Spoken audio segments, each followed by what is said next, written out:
What's up, and welcome to this episode of Women of the Bible, the original women influencers. And today I'll talk about a woman that I met in the Bible and I was so amazed by her, Abigail, the account in 1 Samuel 25. Yes.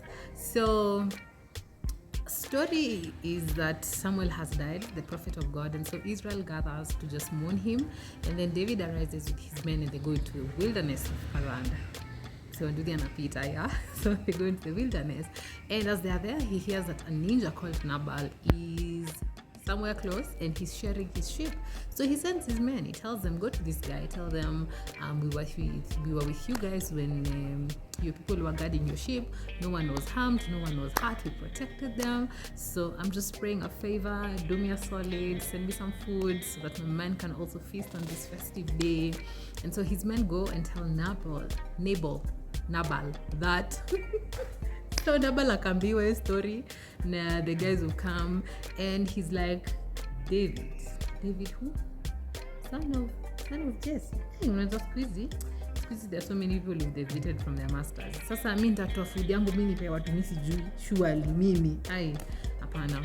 And so the men of David go back to David and tell him, David, Nabal amekwara your stories. He said it's not happening.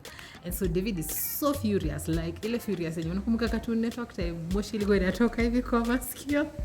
David is furious.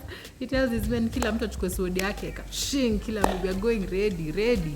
So 400 men, very infuriated men at the command of David are headed towards Nabal's residence, so to speak. And they are very pissed at it.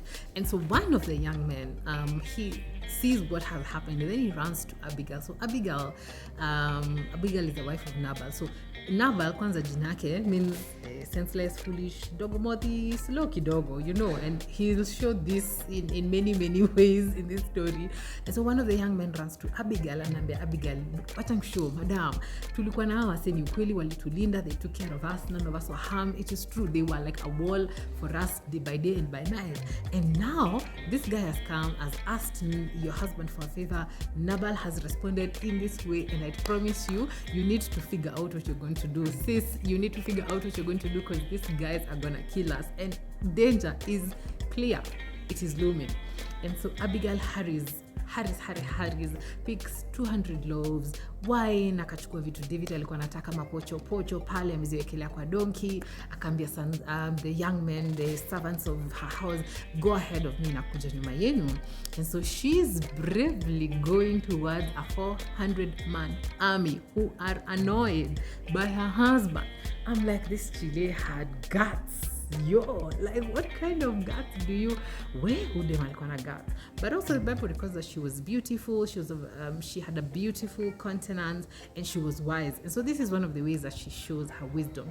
So she goes and she meets David, and when she sees him, she gets off her donkey and falls on her face and begins this beautiful monologue of apologizing. So she says, makosa imetendeka mkuu, makosa imetendeka. Kwanza makosa ni yangu, sikuona huyo jamaa akikuja, kama ningejua nini. And then she doesn't even blame Nabal. Like, she takes the blame for everything, and then she moves on and tells him he's a great king and that God is going to favor him. And surely it does David no good to avenge himself, because other people will look at it and be like, really? What? And so she convinces him to change his mind against avenging himself. And then she tells him, in fact, I brought you guys gifts. I brought, this and this. In fact, accept this gift. We're really sorry. Please don't take matters into your own hands. Yani mkuu, samahani, yaki pole, hatutarudia, pole. And David's heart is softened. I mean, who wouldn't be softened by a woman who's speaking these wonderful things? In fact, she even goes ahead and says, when my Lord becomes the king, God ata protect life yake, your enemies, the Lord will hurl them away. Yani, this madam came guns blazing with words of wisdom. She came with gifts, and she came with such humility that, like, David is like, well, mesikia vile madam amesema, si chukue food. Step.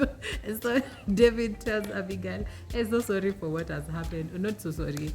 David tells Abigail, we've heard what you said, and thank you so much for helping me see that situation clearly. Ningemwaga damu, karibu mkufe, karibu. And he takes the gifts and of course now returns to his home. So Abigail has averted danger. She's happy. The servants, the donkeys, wanaenda home. So she goes back home and she finds that Nabal alikuwa na pare, and his heart is merry kwa sababu ya shangwe na vigelegele na nderemo za party. Kamnyoeso kamefika ila level. He's so happy. So she just pitters and goes away to the bedroom. She's like, if I argue with this guy when he's like this, there's no sense that's gonna come to him. Did I tell you Nabal is a dokomodhi? Thick. Yeah. So akaona tu akuraja. So akaenda akadoze. The next morning when the ninja was sober, Abigail tells Nabal, this is what happened, this is what I did, this is what happened. And the Bible records that his heart died within him and he became like a stone. Like a stone.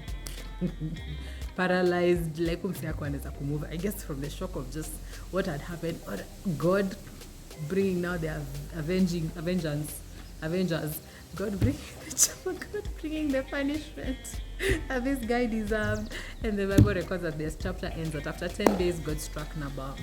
And the thing about this woman that struck me was her bravery, that in the sight of danger, or when danger was looming, she didn't fear and say, well, let's wait to see what will happen.